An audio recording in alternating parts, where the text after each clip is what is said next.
So this is part two. I should have waited several days to release this. Please see part one. This is about cedu, and some of the staff and some of the people who went there made this documentary called cedu Documentary. Another one's called Surviving cedu. This is cedu Documentary Clip 5. Who was Mel Wasserman, the guy who founded cedu? One student said he thought he lived in San Francisco. Another one pointed out that the staff pointed out that he lived in Palm Springs at one point, and he just started taking in people, and he came up with the idea that he could make profit from taking in troubled people and giving them a place to stay. And a lot of government agencies were regulating them, the health agencies, etc. But the courts were still sending people there. So from the beginning, they were kind of, walking a fine line, treading on thin ice. But because of their secret society connections, the government were still using it to free up space in prison and to, try to give spoiled kids that they didn't want to go to prison a chance to reform themselves. So it was always geared toward this sort of white suburban type of people. But anyway, listen carefully.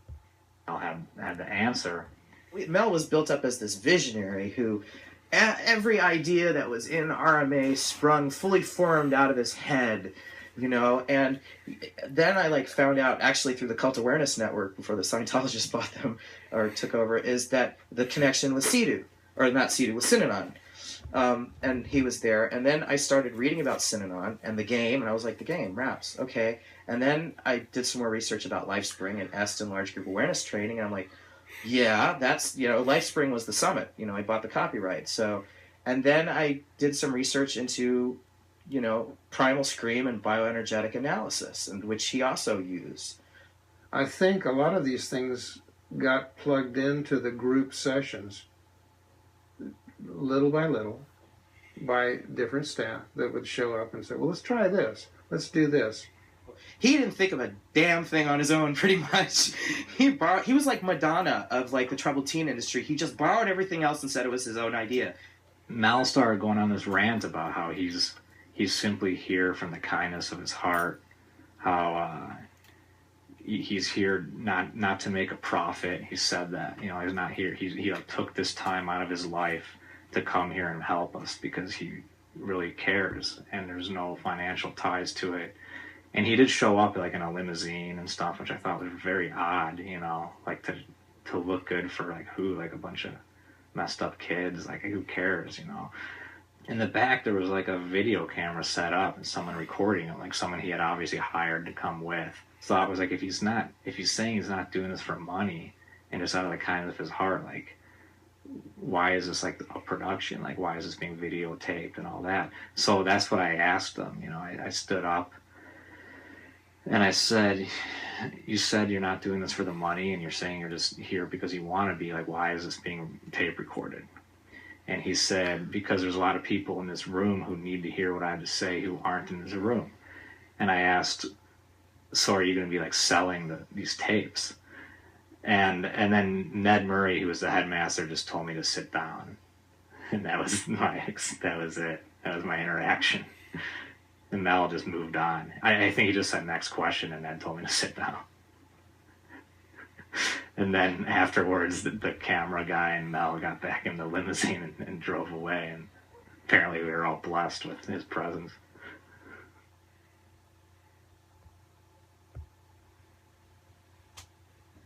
So yes, cedu school is like many other occultists, kind of Judeo-pagan European cult ideas that they borrow from people that had ideas from before them, and this goes way back to Egypt and African mythology and culture,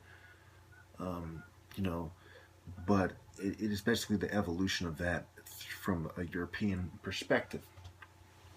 Okay, there's no way around that.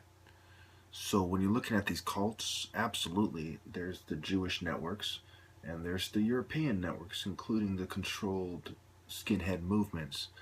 And so, within these movements, there's people who are ostracized, and that may have been the Idaho shooter may have been one of these white supremacists who's fell out of favor with the other ones.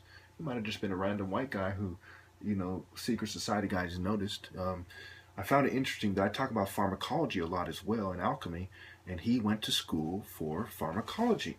It's one of the things he was, and he was trying to work on his PhD, I believe the article said. And I'll put that in the comments as well. So when you look at this and what is going on, of course I'm right about it. Of course these people are sissies. Of course they're inferior.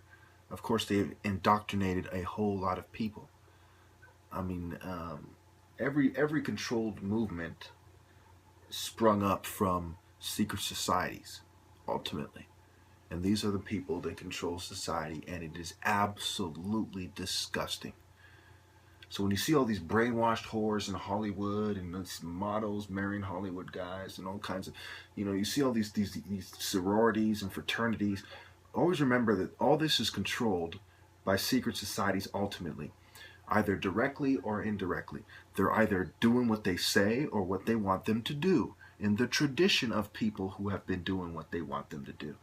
And me personally, as a great warrior, as a man of God, as someone who is more intellectual and wise than all of them put together, I don't respect it at all. They are disgusting. They are cowards.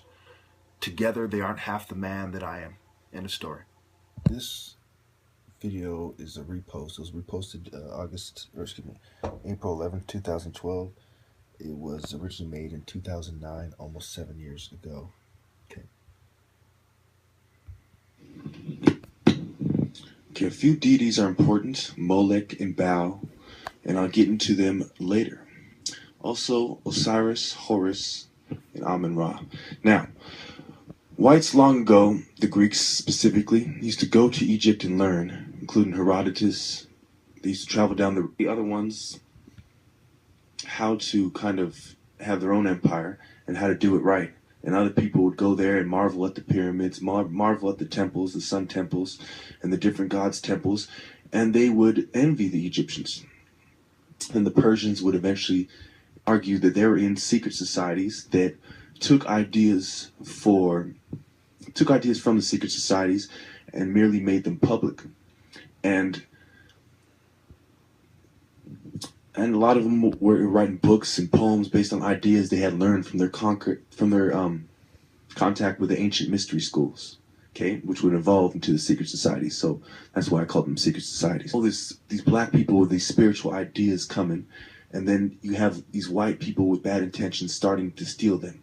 And now the ancient mystery schools are turning into secret societies, and now they have a white twist to them. And the knowledge is not being used to help mankind or to have a righteous king. The knowledge is used to promote the secret societies well on earth, and they keep it from the people, and instead of giving it to the wise, they give it to the wicked people. So there was a level of friendly exchange, but not with these deeper, profound spiritual knowledge. There is no friendly exchange. There is white people going in there, conquering for a while, forcing people to reveal their secrets, taking their secrets, and pretending that they were the ones that came up with them. And these are the Illuminati secret societies I'm talking about that have done this, and they are the ones we have around us to this day. And of course, you had a rebirth of the Illuminati in Bavaria in 1776 on May 1st by Adam Weishaupt. Okay, but I'll get into that on my next video because I'm running short on time on this one. Well, what we see also is the astrology that comes from Africa, the pyramids. And then Western culture is nothing but stolen ideas from ancient African culture with a white man's twist. And then the white man's twist can be quite sinful and deadly many times.